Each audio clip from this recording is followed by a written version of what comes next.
What's going on, everybody? Welcome back to the Kumite Lifestyle, where the mat meets the mic. I'm your host, Nick Arndt, and I appreciate you tapping in for another episode. Whether you're watching us on YouTube, listening on Spotify, Apple Podcasts, or streaming the show on your favorite podcast platform, thank you for being here and supporting what we're building. Every view, every listen, every follow, every comment, every review, and every share helps this podcast continue to grow and reach more people. If you're new here, this show is all about real conversations, real stories, and real people doing meaningful things. And if you've been rocking with us already, you know what time it is. Before we get into it, make sure you subscribe on YouTube, follow the podcast on Spotify, Apple Podcasts, leave a rating or review, and share this episode with somebody who needs to hear it. Now, let's get right into this amazing conversation.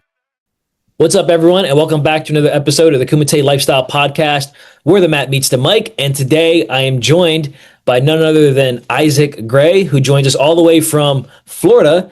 Isaac, thank you so much for hopping on. And how's it going today? It's been pretty good. Thank you for having me on. Super excited to be on, just kind of share experiences and stuff. But yeah, it's been good. Long competition season kind of wrapping up, which has been great, but it's been definitely a long 7 months for sure. Yeah, absolutely. And I think this is important for the viewers to know that you just came back. Speaking of competition, you just came back from a trip, I imagine, right? So where did you just come back from? And yeah, well, let's just start off with that. Where were you in the world the last 24 hours ago? So I know my dad was at Worlds. I was actually here, Got it. So I did not have the opportunity to go to Worlds this year, but hopefully next year. But I was up, of course, in Tennessee for the Isshinryu Hall of Fame, which was fantastic. And then the weekend before that, we had AAU Nationals. So that kind of rounded out our competition season. But yeah. Very cool. Yeah. So shout out to your dad. I had Isaac's dad, James. Same name, so that's something that I had to learn. Yes. I had him on the podcast, and I'll be releasing his very soon. But yeah, man, it was a no-brainer to have you on. And you mentioned the Hall of Fame, man. This platform has really taken off just over the last. Man, the 1 year anniversary is coming up next month. It's crazy. Yeah. And I remember your dad, man, ever since day one of posting these episodes, he's been huge and watching them, supporting, commenting them. So it was a no-brainer to have you guys on, and then also to send you some love with the the swag over the last year. So yeah, man, I just appreciate you guys trusting me with this, and of course hopping in today. So yeah, let's talk about the Hall of Fame, because I was in the lobby and I had my vendor table, and it was cool to meet so many cool people, man. But I was definitely looking forward to meeting you guys. So when you first heard of Kumite Lifestyle, not talking about the actual event at the Hall of Fame, but when you first heard of this brand, what did you think it was? Did you think it was going to be anything special? Because I always like to get insight from other people's perspective on any brand, but in this case, let's talk about Kumite Lifestyle. Yeah. So at first, it was definitely my dad who introduced me to it at first, which I think him and I both very early on started watching the podcast and stuff. Yep. But he told me about it because obviously we know Sensei John Axum. Him and I have had many conversations back and forth over the last year, just over coaching and kind of just how to get more involved in AAU and become a national coach in the future and just kind of enter that world scene. And I just wasn't sure really where to start. Obviously I have Sensei John Ingram is really close as well. So talking with him too. But I know Sensei John Axum is very big in AAU right now, and he's kind of one of the guys to talk to. And I saw that he was on the podcast, and then my dad was like, "Oh yeah, you should definitely listen to it. It's a really great podcast. I really like it." And then from then on, we just started watching it. Not really together, but we'd watch it on the way to the dojo, and then we talk about the podcast back and forth. And at first I wasn't really sure what I thought. It was going to be mostly obviously Kumite Lifestyle. I thought it was being more about Kumite. And then I was like, well, I mean, Kumite means engaged hand. So I was like, maybe it's engagement, something like that along the lines of that. So I was like, I don't know, we'll just see, check it out, I guess. And I mean, I loved it. I love the raw, feelings, emotions, and talks that people had on here.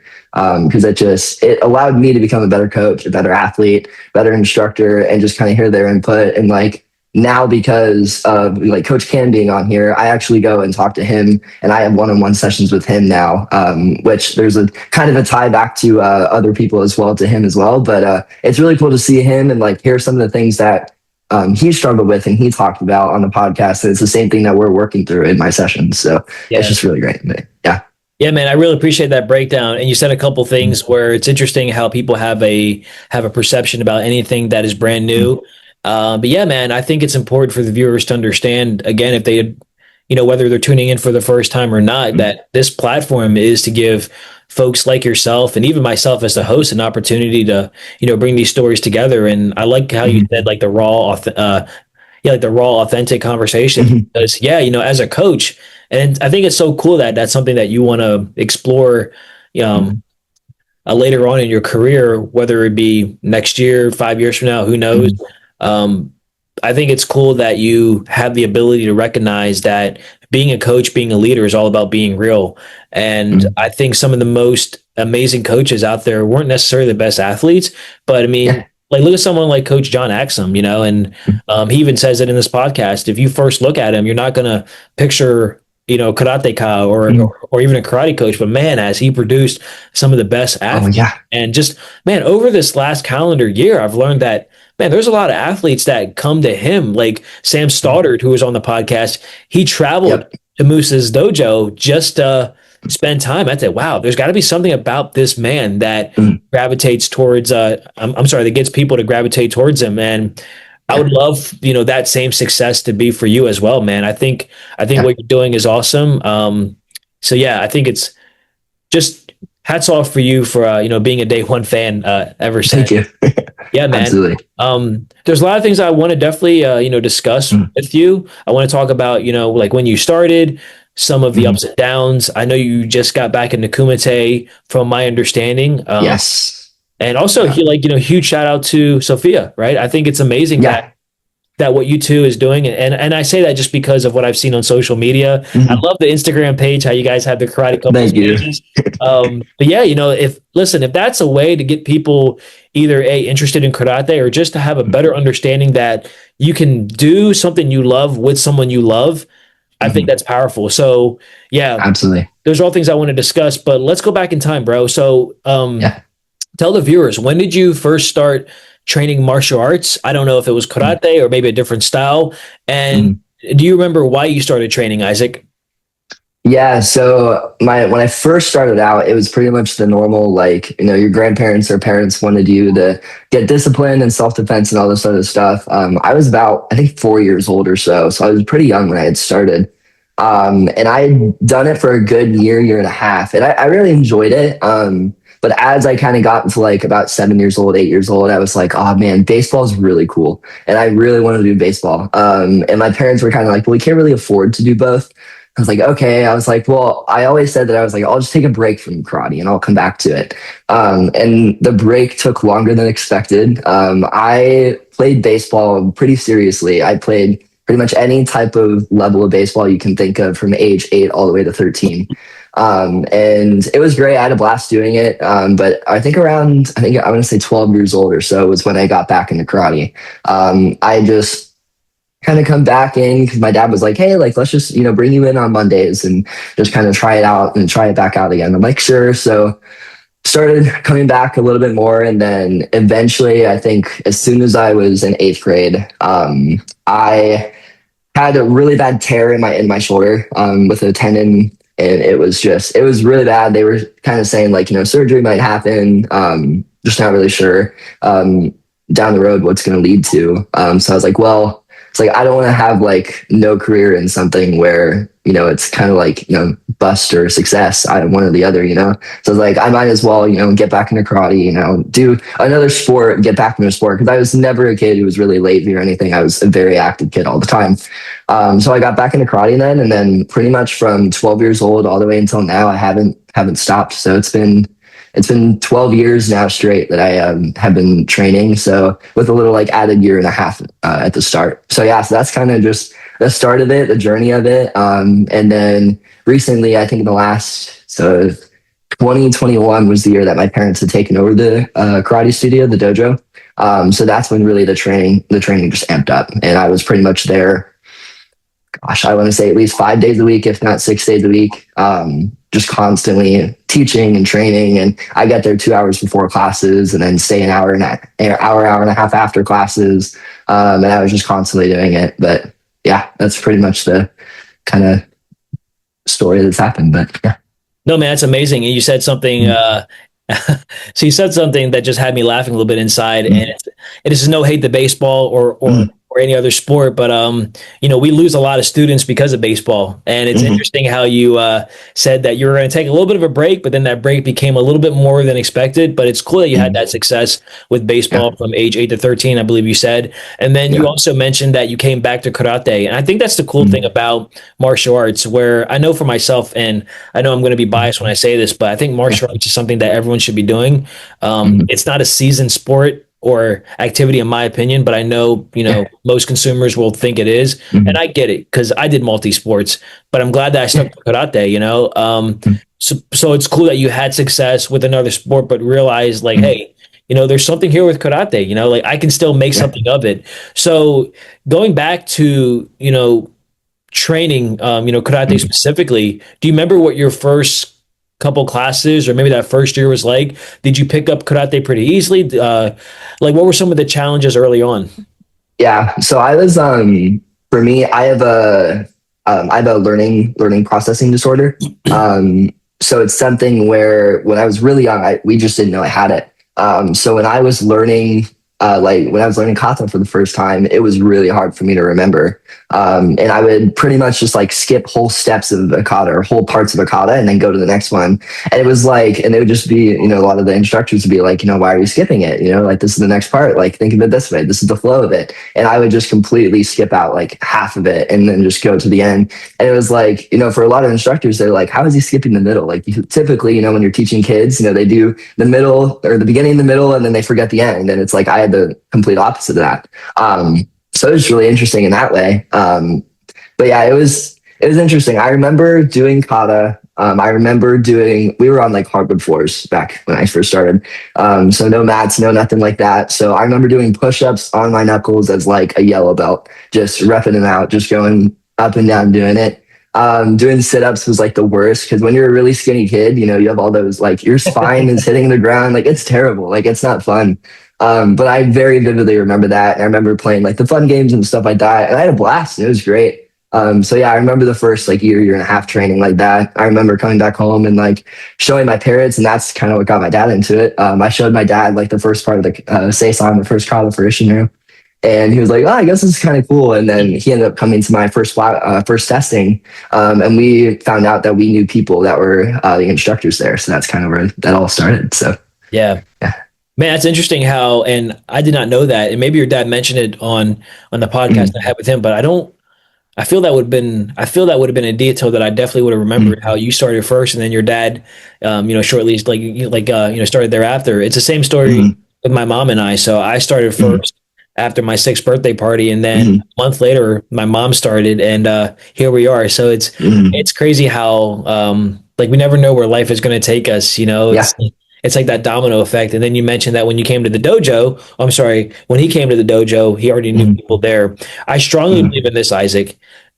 People join martial arts for a variety of reasons, whether it's self-defense, fitness, just to get in shape, but people stay for the community. And it's awesome now that you've, like, just the way you're talking about, like growing up in a dojo, and now you help run a dojo. Clearly, there's been a lot of community, positivity there for you. So over the years, did you connect with a lot of did a lot of the people that you train with, and maybe not a lot, but did you connect with a few students that became like your ride or die homies?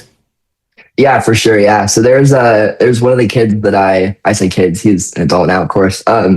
But one of the guys that I used to train with when I was really young, especially when I first got back into it, his name is Tristan. He's a great guy. He's super quick, like lightning quick. It's insane.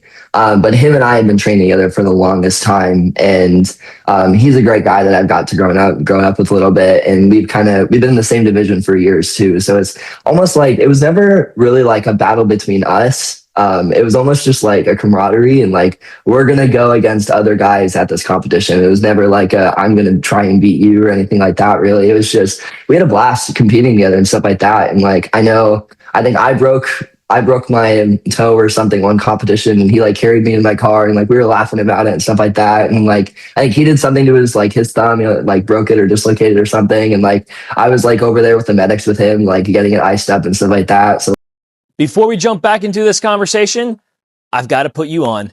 The official Kumite Lifestyle shop is open and the merch is ready.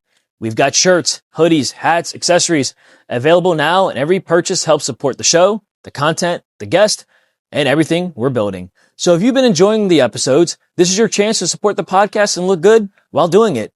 Head on over to kumitelifestyle.com, click the shop, and grab your gear today. Use promo code Kumite, Kumite, and receive a 15% discount for each purchase.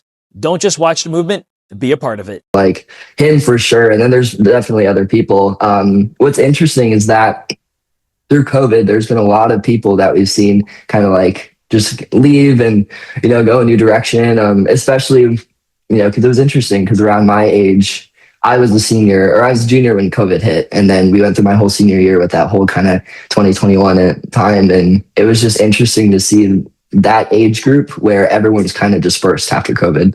So I'm in that like weird, like I think there's only 3 people in our dojo that are within a 5-year span of me. So it's so strange that it's like that, because I remember when I was younger, when I was like 14, 15, we had a whole bunch of people who were between the ages of 18 to 25. And now it's like there's only 3 of us left. So it's really strange in that way. But there's a lot of people who I still talk to every now and then from the dojo, who are off in college or finishing up college, or I know a couple of people are getting their master's degrees right now and stuff like that, which I'm happy for them. But it's just interesting to see that like kind of just like diverse and split and divergent from everyone. But yeah. Yeah, I appreciate you sharing that. COVID was definitely a weird, and it's just a reminder that I graduated years ago, so I don't know what that must have been like to kind of navigate COVID, which was obviously scary times, uncertain times, if you will.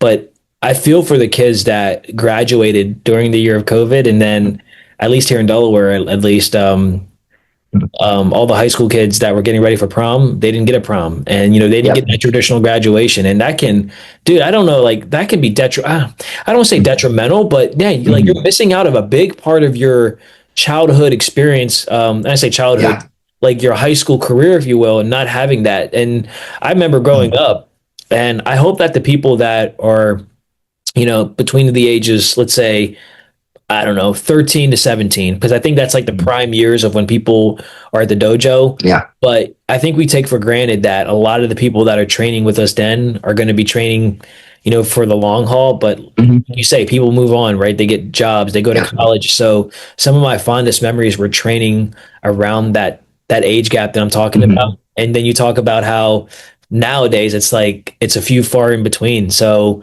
how have you been able to stay motivated, even though you've seen people come and go and like all these different seasons of life, aside from your parents owning a dojo, of course, but how do you, Isaac, how do you still find that fire, that passion for competing, but also understanding that, like a lot of people that you train with are no longer there. And I know that can hurt. Yeah, so for me, I went to music conservatory in high school, and it was a leadership based conservatory.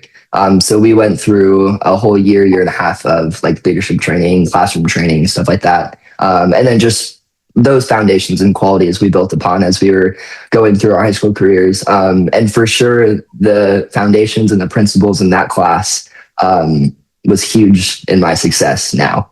Not just in karate or music or anything like that, but just in life in general. I feel like I joke with Sophia a lot about this, but she's a little bit younger than me. She's like 4 years younger than me, so she kind of jokes that I'm old and blah blah whatever. Just makes all those jokes. But she kind of laughs with me because I've done so much in a life of 24 years. And it's so strange with how much I've done. And like most people are like, oh, well, how successful can you really be if you've only done something for 5 years, 6 years, 7 years? And I think for me, it's always been a challenge of how good can I be in that short amount of time? And definitely the principles from my high school definitely helped with that. And, our directors would always talk to us and just be like, whatever. And they were talking about instruments, but it wasn't really talking about just about your instrument. It was more so this philosophy of like, whatever sound you create on your instrument, every single time it should be your best sound. And then they kind of go a little bit deeper into that. It's like, it's not just on your instrument. It's, whatever movement you do, whether it's, whether it is martial arts or whether it is dance or gymnastics or whatever it is, whatever, anytime that you're doing something based off of that, martial art or based off of that activity, it should be your very best and whatever your best is for that. So I think I just brought that into every single, section of my life. So I think that's why for me, it's just brought so much drive into my life. And I also see so many great people that are around me, and it just makes me want to be great. Not necessarily just right in my dojo, although there are great people in the dojo. There's so many people, in my area who are, world champions. Yeah. And they have great success, and that's fantastic. And it just makes me like, be like, well, why can't I do it? You know what I mean? Like, why can't I be the best? So that, and then just a lot of years of, I again joke with Sophia about this, but like I've watched a million Kumite videos from WKF, AAU, pretty much any AAU Kumite video you can find on YouTube. I'd probably watched it. Any training video on anything Kumite, I've probably watched it. So that's just built such a fire in me to be the best I can be. But yeah. No, that's awesome. So basically the overarching message there is when you have a passion for something, just go for it. And I like how you framed it, where it's like, it's not how much I can do in the short amount of time. It's like, what can I do? It's not if I do it, it's when I do it. So yeah, man, I think that's awesome. And I mean, to be at 24 and have the mindset that you have now, I try to imagine where I was when I was 24, and whether, because, they say that our ability to understand and the way that we see the world shifts or changes every 5 years, they say, or maybe it's less, but you had just the way that you see things. And I know you mentioned you're learning a disability. I don't like to call it a disability. I just call it a different ability. I worked with special needs for a few years in the school system because I wasn't sure like what I wanted to do in my early 20s. I didn't know if I wanted to be a teacher, so I figure like let me be a para, and let me see how this works. So it was pretty cool to be able to work with that type of population. Yeah. And I learned quickly. It's like, this is cool, but I'd rather be a sensei, I'd rather be. So it's interesting how what we think we want, sometimes we're put in those environments, and then we quickly realize like, okay, this isn't like, what I want to do. So you mentioned high school, Isaac. Did you enjoy your time in high school? And if you did, or if you didn't, because I don't want to assume, ultimately, what did you take away from your high school experience that you still apply today? Yeah, there's definitely a lot. So my high school, I'll kind of shout them out. So it's the Tarpon Springs Leadership Conservatory for the Arts is the full name, very much a mouthful. But if you ever just look them up on Google or something, you'll just find thousands on thousands of articles, news reports and images, videos. And we're probably one of the more successful music programs in the country when it comes to just classical music and I say marching band, but it feels way more than just a marching band. But yeah, it's been an incredible ride with them. I still actually teach with them. I still go over there every Tuesdays and then some Fridays, Saturdays to help out and work with the kids there. But yeah, so I had a blast. It was so much fun. I ended up doing marching band with them my 8th grade year because they had a program. You can audition and then make the ensemble in your 8th grade year if you want to from the surrounding middle schools. And then I went all the way through my years. There's definitely a lot that I took away from it. Of course, all the basic principles. So I don't know if you've heard of the 7 Habits of Highly Effective People or 7 Habits. Okay. Oh yeah. So they build a whole curriculum based off of that book. And I actually now use that same curriculum and I've adjusted it. And now I've made it for martial arts for kids ages 5 years old all the way up to pretty much 18. Awesome. So I have and it's amazing. Really cool. Yeah, I've been able to teach it to some of the kids that's at our dojo. I made a leadership council there, and once a month we have a meeting for about 2 hours. It's an hour of curriculum and then an hour of just meeting stuff and just talking about, what do we want to see in the dojo? How can we better? What's the vision for, this council? What's the vision for the dojo in the next 5 years? And just going over a lot of that stuff. So I brought a lot of it. And then the main idea of all of it is leadership is service. And that's kind of the biggest goal and the biggest idea and the biggest theme that Tarpon has taught me is just that leadership and service, and always be a servant leader, always go out and serve others. So yeah, I think that's where my kind of this whole leadership philosophy, my philosophy on teaching has always been. It's never been a selfish, like I need. I actually talked with Coach Cam, and I can be a very selfless person and a very selfless athlete, which can be to my detriment because I'm so focused on how my kids are doing at a competition, and then I forget about myself and better preparing myself mentally. So that's where, sometimes I maybe need to pull back a little bit. But it's been really great just not only going through the whole program and just being told like, hey, this is going to help you in the future and this is going to help you in interviews and this is going to help you in this and that. And then now I've gotten to live it for the last 5 years. And like, I've gotten to live this whole ideology of what Tarpon has taught me. And now it's helped push me and propel me into the life that I have now. So. Yeah, dude, absolutely. I think it's amazing testament that you give. I think you should write that as a review for your school because I think everything you said, sure. I think everything you said there was cool. So, you mentioned the books, of course, and be able to write that and get that, all formatted. And this part of the episode could be sponsored by you. If you're a business owner, creator, entrepreneur, brand or organization looking to get in front of the engaged audience, this is your opportunity. Kumite Lifestyle is growing and we're always looking to partner with people who are doing good work and want to connect with the community. To sponsor an episode or to learn more, visit kumitelifestyle.com or reach out directly.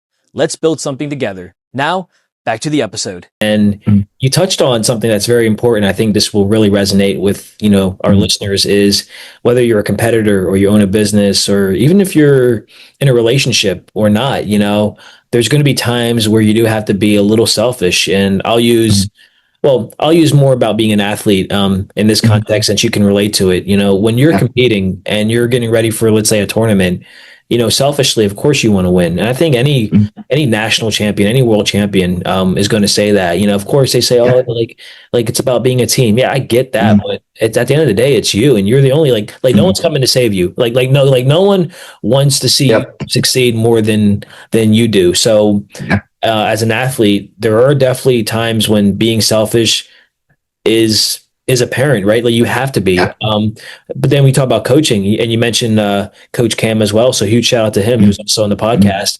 Is this where coaching, you're still selfish, but it's a different type of selfish. Now it's more of a selfless act. And I like how you said you've had trouble kind of making it less about you and more about them. But I will say that when you make it more about you in this fixated mindset, it allows those that are watching you to understand, like, man, like you can achieve all these great things for a moment, and it does define it, but it doesn't, like, it's not a foretell of what's to come. So I think what you're doing, man, is amazing.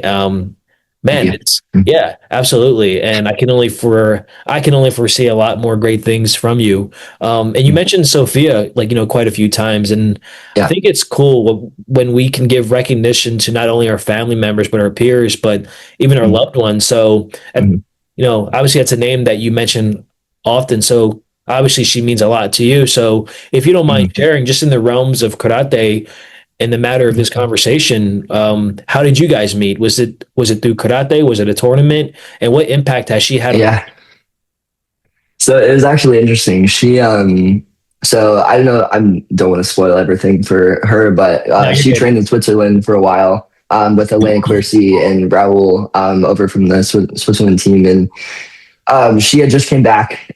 She had just done team trials. And then, so she was literally just like traveling all over, just done team trials with USA Karate. And then the very next day, she had just posted a reel just about her, like her highlights and stuff like that. And I honestly didn't think anything of it. I was just scrolling and it came into my feed and I liked it. And then I was like, oh, I don't know who this is. Like, I'm curious because I know a lot of the senior team members, not like personally, but I know the names and I just didn't know her name yet. And I was like, oh, I don't know who this is. So I clicked on it, followed her, didn't think anything of it. And I think a couple of days later, She had liked one of my stories. Of course, that's just how it all starts nowadays. And then I shot her a DM and see what would happen. And then she replied pretty quickly. And then from there, I think we joked about it the other day. It's been like 200 and something days that we've talked, and we've not like, there's been no day where we've gone like, oh, I'm not going to talk to her because of this or whatever. Like, it's been 200 something days straight of us like calling every day, talking to each other and stuff like that. And I think the best part about it was we didn't start just like dating right off the bat. We got to be best friends first. And of course, we connected over karate. That was like one of the first questions I asked her. I was like, oh, how long did you do it? Like, I see you compete a lot. Of course, you're really good. And like, how did you get that good? And like all this other stuff. And she's helped me tremendously, not just in life, but in karate, huge, in a huge way. And she's made a huge impact. Of course, she got to coach me at nationals, which was such a blast, having her in the chair. But she's just helped refine my karate in such a huge way, because she's gotten to train with so many different people. So she's just been able to help me in that way. And just, we even train on Zoom calls and FaceTime calls a lot. And she just helps me with technique, and, we get to go over stuff. And then the fun thing is I have my certification in strength and conditioning, and I get to help her in that sense as well. So we go back and forth. One day we'll do technique and kumite work. The next day I'll kind of take her through a workout. So it's just been a blast, kind of just like not only just dating and this like relationship that we've had, but the relationship is in like coach to athlete, and then reverse of coach to athlete for myself as well. So it's just really cool in that way that we get to be all these different things and these different roles for each other. So it's been a blast for sure. But yeah. Yeah, absolutely. I kind of laughed how you said like you slid into her DMs and the rest is history. Yeah. That is how it kind of is nowadays. But no, dude, like all jokes aside, I think it's amazing that you're starting to find kind of your counterpart in yourself through her, and you both have the same passion for Kumite and love from karate. Yeah, I always like to research, not investigate, because I don't sound like a crime detective, but I always like to do homework on each guest or even potential guest, and I'm definitely looking forward to hearing what she has to share about just her perspective on training, because she gave me a little bit of insight, but just the mindset from, so you have USA Karate and AAU, and those two organizations just, I think they're amazing. They fascinate me, and just kind of understanding the politics behind them. But the fact that it's almost like a Romeo and Juliet story, right? You have USA Karate and AAU, and maybe maybe that joke has kind of come up, but that's kind of like how I saw. I'm thinking interesting. So you have Isaac, who's like who bleeds AAU. Then you have Sophia, who does. But no, dude, I think it's awesome that you guys have made it work. Do you have any aspirations to ever jump over to the NKF? Is that something that you want to do? Yeah, so we kind of made jokes when we first started talking about. She was like, "I'm just gonna have you come over to this side and like, start competing over here." And then the dark jokes, side. the jokes started to become a little bit more real when I had mentioned my like desire to start competing in WKF. And then I was like, I just didn't know how to like get into that. And I was like, I didn't know if you had to be like invited, or I had not even close to my realm of knowledge. And she was like, oh yeah, you just like sign up for a Series A. And I'm like, seriously, it's that easy? I was like, I didn't know that. Okay. Like, obviously it's not that easy, like getting into a Series A, like you have to be right on the registration. Like you have to get everything done. And like, there's a process, but it is pretty much that easy I just get to sign up, and like, as long as I travel over there, I'm good. So it's been interesting. I do plan on going to some of the NKF, the USA Karate competitions pretty soon. We're already planning on going to the US Open. That's going to be in next May. And then she's not sure about AAU yet. She's going to start probably coaching a lot of our kids that are going to go to these comps. So she's going to be there. She's going to start coming to a lot of the AAU competitions and such. And then I think I convinced her to do nationals next year. So that's kind of exciting. But we both look at it just like more opportunities. And the big thing is like, she knows like I have to go to these AAU competitions. I mean, not have to, but I'm kind of obliged to, just because of our dojo, and we have so many athletes going. And I am one of the head coaches for our team. So it is kind of just one of my roles and my jobs that I had for the dojo. So she knows I'm going to go, and she sees no like reason to not go either. And she, she loves our kids, and it was funny. We actually we were at nationals this past year, and there were so many kids that had come up to her from our dojo and were like, "Oh my goodness, can you coach me for Kumite? Like, I really want you in my chair." So she actually, I think I only coached like one athlete for Kumite this year, and then I think my dad coached one, and then she coached like the other eight or something. So it was just funny, kind of how that worked. And like she coached my dad for nationals too, for Kumite and such. So that was really cool to kind of see that like not only do like my parents and like my friends also like her and like see it like her as a person and stuff like that, but like also my kids like her as a coach, and like she's so great with them and she works really well with them.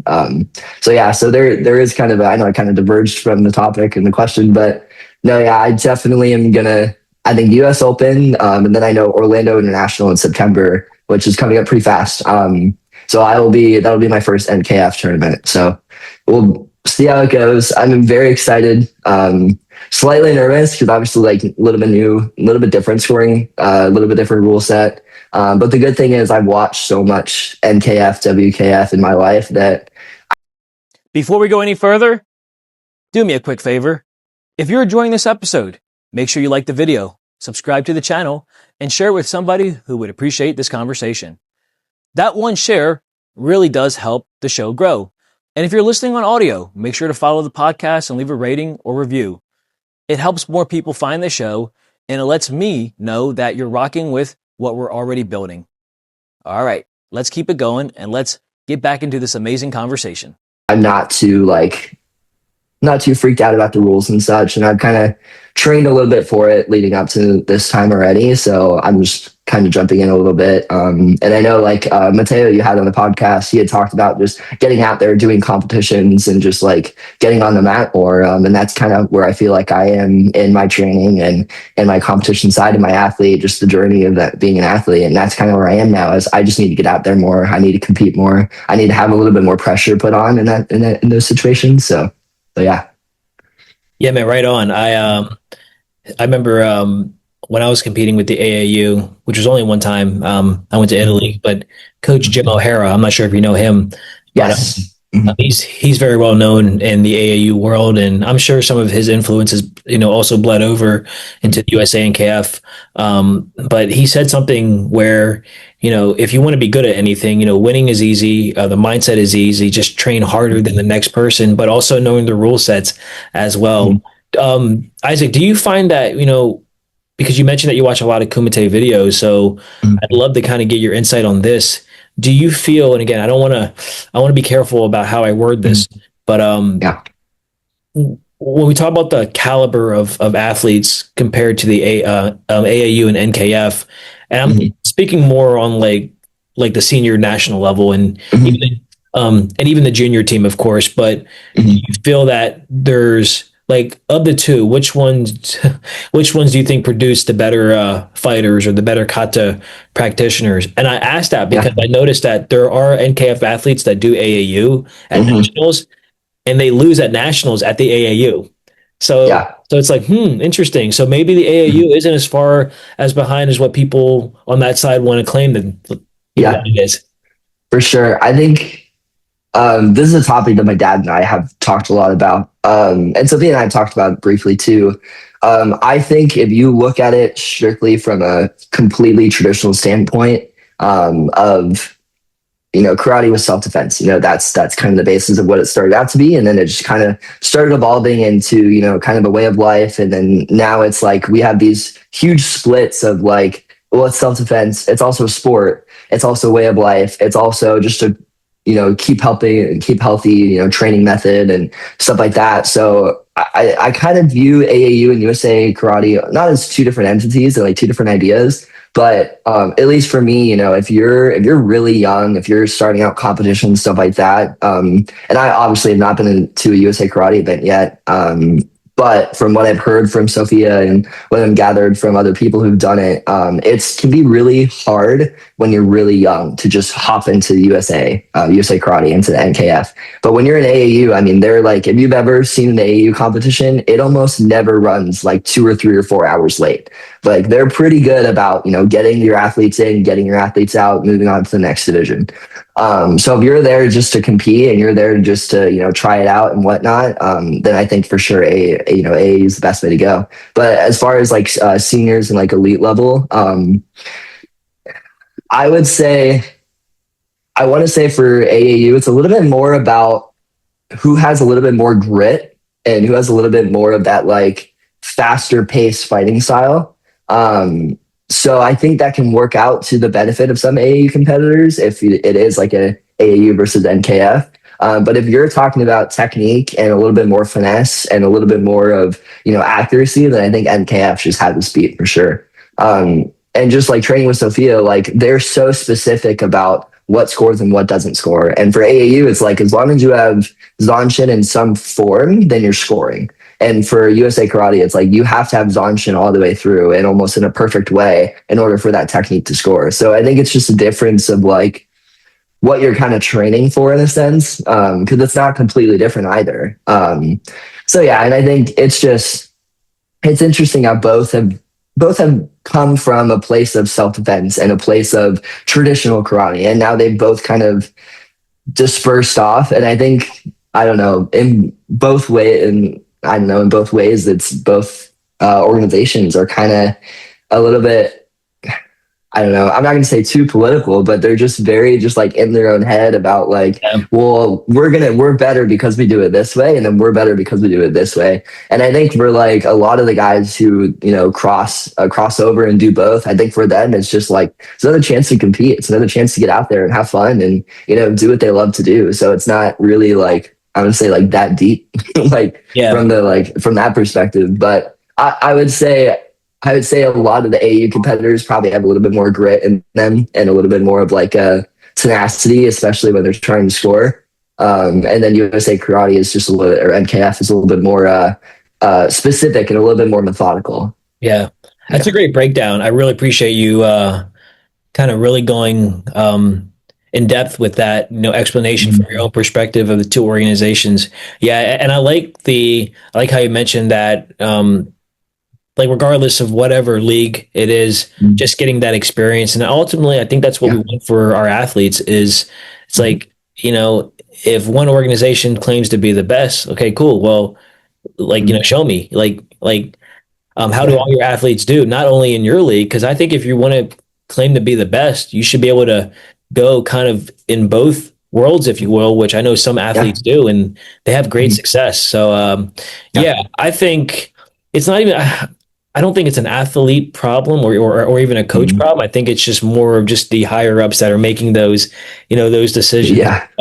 It'd be interesting to see where it kind of goes in the future. But I know it starts with folks folks like Sophia that are just very young, still hungry to, help grow the sport. So speaking of, growing the sport, I know that this past nationals at the AAU, you had a chance to do Kumite again. I think I saw your reel where you came back from Kumite. So yeah, share that story if you don't mind, and share leading up to the event at nationals and how you did because I know you made the finals. So I would love to get that perspective. Yeah, so how it all started, where I kind of left.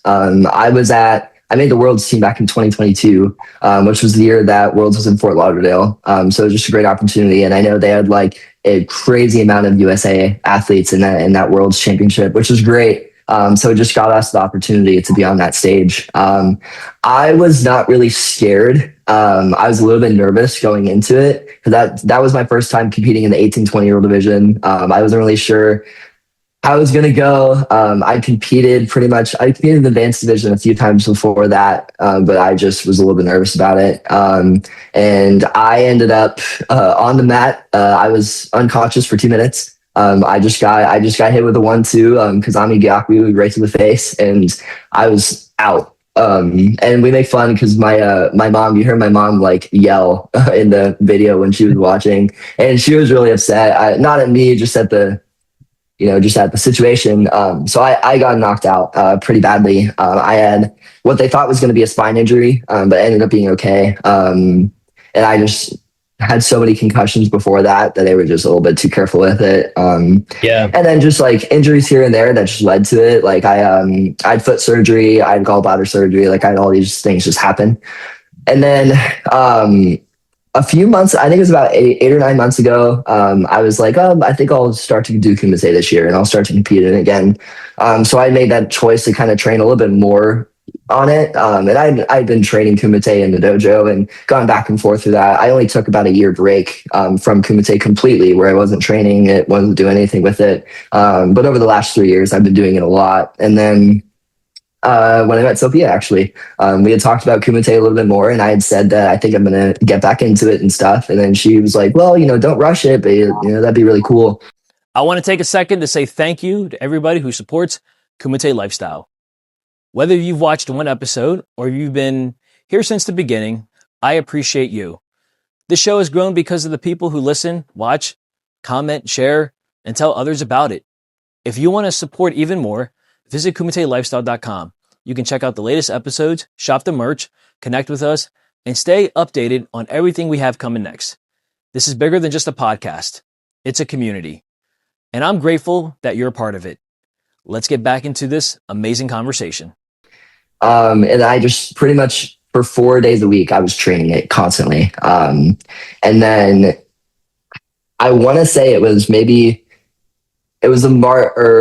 April tournament. I think it's like the West Coast Championship for AAU. That was my first competition back into the Kumite. That was the first one that I had gone back in and kind of getting a feel for it a little bit. I didn't do so well. I think I lost like 3-1 or something, and it was just a rough match. I wasn't happy with it, and my parents were like, "You didn't get hurt. Like, you hung in there. You got scored points. Like, this is a win." And I just didn't really see it that way. I was just very frustrated because I felt like I'd put so much work, and it was just like, why am I even doing this? And then kind of this similar thing happened in the May tournament, and it was just rough again. And then I trained so hard for nationals. And then I remember going down to nationals. I was looking at the bracket that we were going to have, and I remember seeing Zaylen's name, which, I mean, absolutely incredible athlete.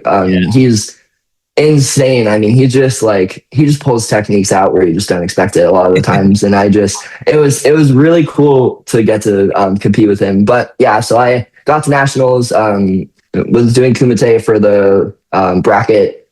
This was before finals. I felt pretty good. I think I was leading like 4-0 against my opponent. And at that point, I looked at Sophia and like, we were kind of like smiling at each other as I was competing. And I'm just like, I feel really good. Like, I feel like I can like, kind of like not mess around, but I can just try some more stuff. Like I can let my kicks go a little bit, let my hands go a little bit more. Like I can be a little bit less methodical, which got me in a little bit of trouble. And I think we ended the fight like 6-3 or something. But I got my first Ippon, which I have not gotten in like, it's been like 8 years or something. Like I usually didn't throw head kicks a lot growing up. So getting that was like a surreal moment because it was something, the technique that I worked on like after class, like for hours. So that was sick. So I got the lead leg Uromawashi, which is fantastic. And then that's in my highlight reel, which I got to post, which is really cool. So shout out to Trey for getting that video for me. But yeah, and then leading up to nationals, I was pretty nervous, but I knew it was going to be a really fun fight to do with Zaylen, because it was him and I in the finals.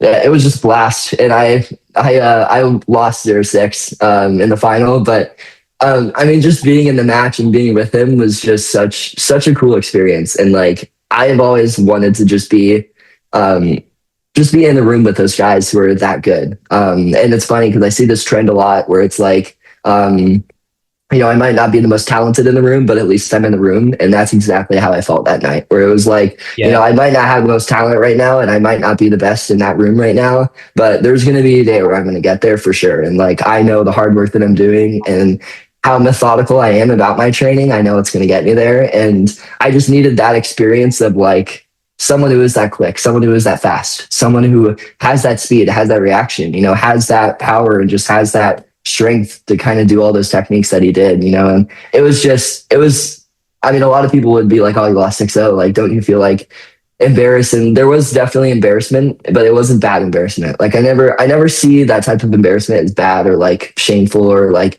upsetting. It's really just like an embarrassment of like, wow, like all right, I got beat, like, and I got beat pretty bad. But Yeah. it's not a like I'm gonna shy away from it. It's a like I'm gonna get better because of it. So Yeah. yeah, it was just a blast, and like being up there was so surreal. Because that's something I dreamed about when I was a teenager. So just having that opportunity, and then getting our dojo's name out there again too. Like I haven't had that happen in years. So so it's been great. So yeah.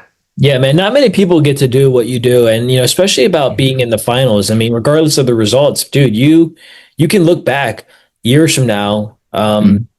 and just be like, yeah, I fought in the AAU finals, and no one's Yeah. gonna like, no one cares, No. because it's like people like, I'm so glad that humans, we have this unconscious or maybe conscious ability or inability to really forget pretty quickly. Meaning, like, obviously Mhm. there's things in our life that we won't forget, but we don't, like the Hall of Fame, bro. It's Mhm. just a tournament, the Yeah. AAU. It's just a tournament where, Yeah. like, I'm not downplaying it. Of course, the things leading up to it, those Mhm. sacrifices, those moments, those moments of Yeah. clarity when you're, looking over and you see, Sophia, like, Mhm. smiling, or like, watching your dad. Those mean Mhm. something, yes.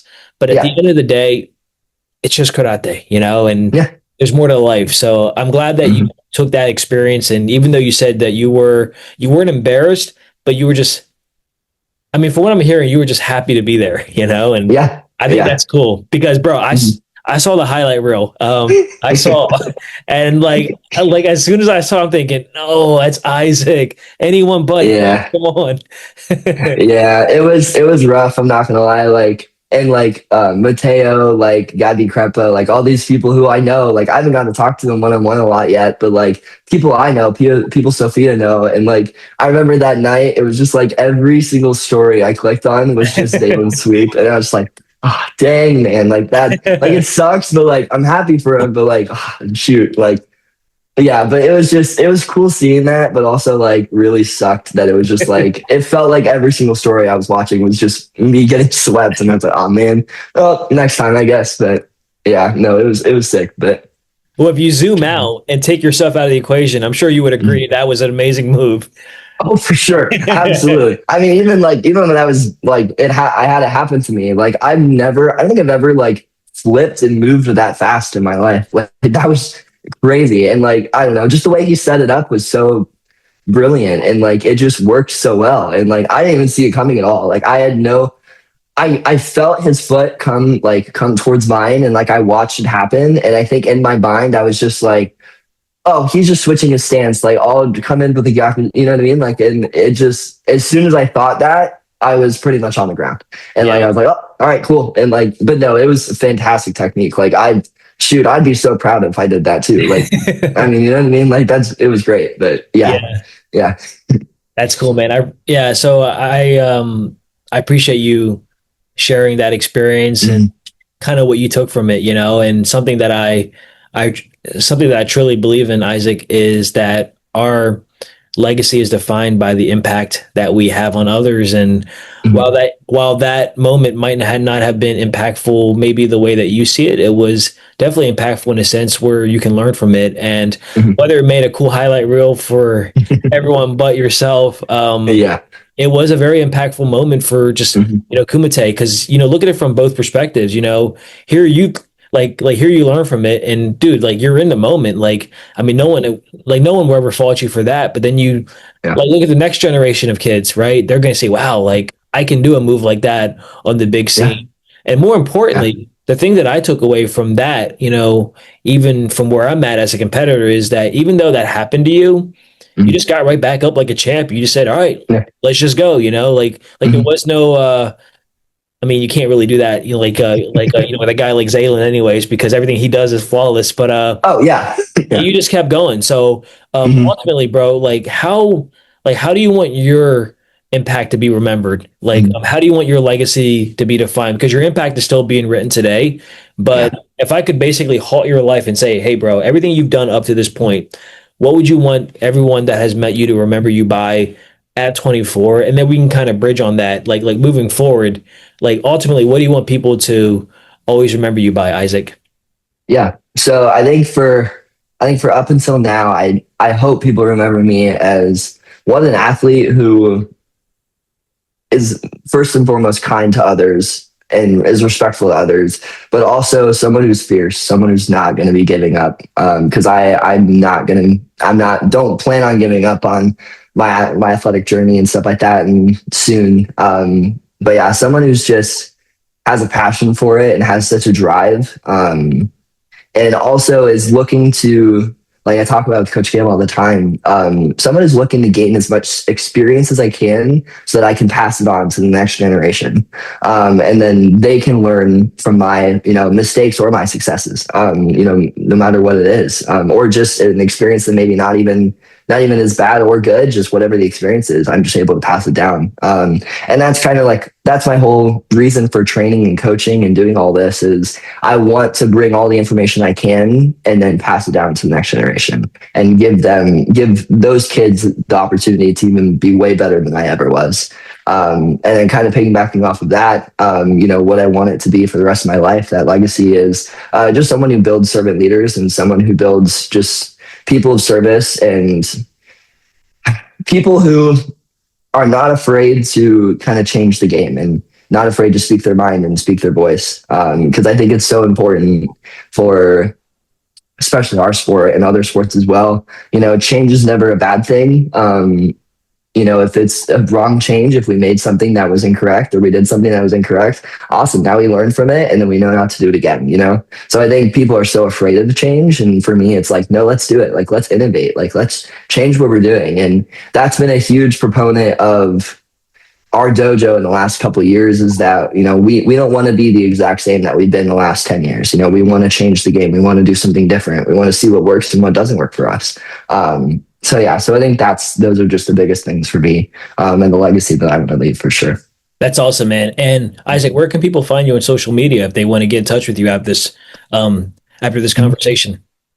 Yeah, so I'm on Instagram, Facebook. I'm not on Snapchat or TikTok, but Instagram and Facebook, if you just search my name, James Isaac Gray. I have a couple accounts. I think one of them is like underscore jisaac.gray underscore. That's my main one. People can message me there. I'm usually pretty good about messaging back. And then my email is just jisaacgray35@gmail.com. So just my full name and then 35 at the end. And then if you want to check out our couples karate count for Sophia and I think it's like that karate couple _8. If they ever want to message us, we've already had a few couples that have messaged us and talked about like, it's really cool that we get to coach and compete with each other, which is so sick. And we've talked about our experiences with some people too already. So that's been really cool. If people want to reach out, absolutely. I also do strength conditioning programming for athletes. So if any athlete ever wants to do that, just reach out to me on my personal account, or I have another account. I think it's the jig.inchrist. So if they ever want to reach out about personal training and stuff like that, for sure, they can reach out to me. So. Absolutely, bro. Isaac, this has been amazing. I really appreciate you hopping on and sharing a lot of different segues of your life. We talked about meeting the Hall of Fame, of course, that was just recently, that just happened last week, excuse me, and then the Nationals.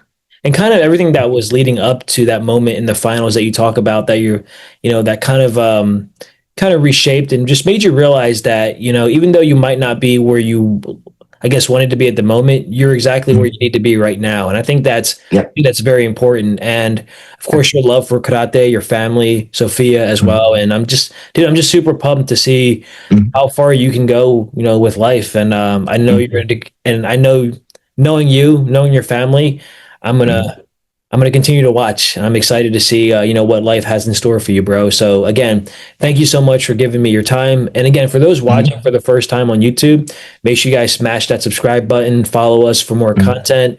We post every week. And then if you're anywhere in the world where maybe you don't feel like watching a video, which I totally get, you can now listen to us 24/7 on Spotify, Apple Podcast, Amazon. So Kumite Lifestyle is at, the tip of your fingers 24/7. So again, this was Isaac Gray. Thanks again, bro. And we hope that you enjoy the rest of your day. That's another episode in the books. I want to thank today's guest for being a part of the show and bringing real value to the conversation. And to everybody watching or listening, I appreciate you more than you know. There are a lot of great things you could be doing right now with your time. So the fact that you spent some time here, it means a lot. Make sure you subscribe, follow, share, and visit kumitelifestyle.com to support the show and check out our amazing merch in the shop. Remember, every story matters, every conversation has value, and we're going to keep building one episode at a time. Thank you for tapping in. I'll catch you on the next one.